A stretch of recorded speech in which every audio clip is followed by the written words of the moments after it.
Next up in the plugin chain on my mix bus A is the Manley Massive Passive. This is an EQ that's lived on my mix bus in one form or another for over 10 years now.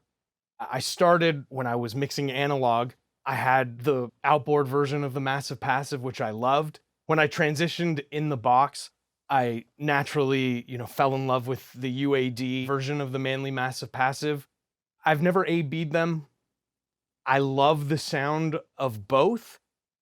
I do find that I need to be a little bit more heavy-handed with the plugin version. I really do. If I'm boosting a frequency, I really need to dig in. And you can see with my gain control, I'm over halfway with all these frequencies. And that's a big part of the sound of my mix. That's really what makes my mix bus come to life, is the sound of this equalizer and what it does. This is just a starting point for me.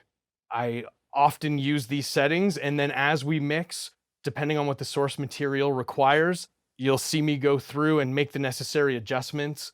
It's a bit of a tweaker's delight, this plugin. It's a lot of fun. It's very musical. I love to just turn the knobs and see what comes out and see what sounds great. So my starting settings, I'm at 68 Hertz with sort of a mid Q, and I'm boosting over half. Then I'll go to 390, which I like. Every once in a while, I'll encounter source material where the low mids are pooling a little bit. So I'll do a cut. And usually that cut, I'll start around 180, and then I'll tighten the Q and just take those frequencies out. And usually when I'm cutting, this is gonna come down. Then we'll move over to our mids. I like 1K. That's where I like to start. Every once in a while, we'll go up to 1.5 or 2, depending again on the source material and what's needed.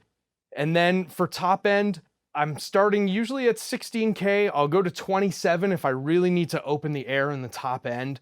It has a great sound for that. This one I really do play with on the Q, depending on, again, the source material.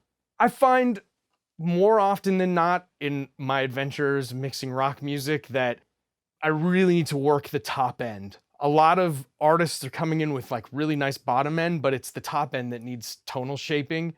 This plugin allows me to do all of that. There are filters, which you'll see me use from time to time. Certainly, if the bottom end is unruly, I'll throw the high pass filter on, just on 22. Just cuts everything below 22 Hertz. Sounds fantastic. It really tightens things up.